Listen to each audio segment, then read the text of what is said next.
വഖഫ് ബോർഡിന് കീഴിലുള്ള മദ്രസകളിൽ ഹിന്ദു ദൈവങ്ങളായ രാമന്റെയും കൃഷ്ണന്റെയും ആദർശങ്ങൾ പഠിപ്പിക്കണമെന്ന് ഉത്തരവ്.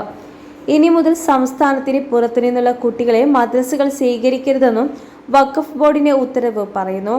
ദേശീയ ഗാനത്തോടെയായിരിക്കും മദ്രസകളിലെ പഠനം ആരംഭിക്കേണ്ടത്. രാജ്യത്തിന്റെ മൂല്യങ്ങൾ കുട്ടികളെ പഠിപ്പിക്കാനാണ് രാമന്റെയും കൃഷ്ണന്റെയും ആശയങ്ങൾ സിലബസിൽ ഉൾപ്പെടുത്തുന്നതെന്ന് വഖഫ് ബോർഡ് ചെയർമാൻ ഷതാബ് ഷംസ് പറഞ്ഞു. കുട്ടികളെ കണ്ണു തുറപ്പിച്ച് നല്ല പൗരന്മാരാക്കി മാറ്റും.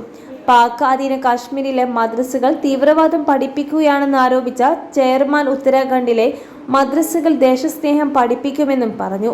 ദാമി മോഡലാണ് ഇതെന്നും അദ്ദേഹം അവകാശപ്പെട്ടു. രാവിലെ 8 മുതൽ 12 വരെ ശാസ്ത്രം പഠിപ്പിക്കും. ഖുർആൻ പഠനം ഉച്ചയ്ക്ക് 2 മണിക്ക് ശേഷം മാത്രമായിരിക്കും.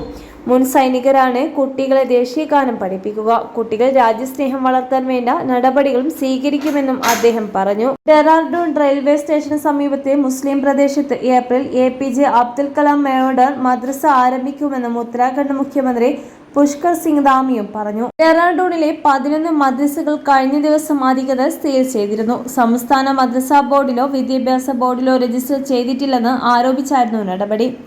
ദാറുൽ ഉലൂം, നദ്വത്തുൽ ഉലൂം, ദാറുൽ ഉലൂം ദയോബന്ദ് തുടങ്ങിയവരുടെ കരിക്കുലം പഠിപ്പിക്കുന്ന മദ്രസകളും നിയമവിരുദ്ധമാണെന്നാണ് സർക്കാർ വ്യക്തമാക്കിയിരിക്കുന്നത്.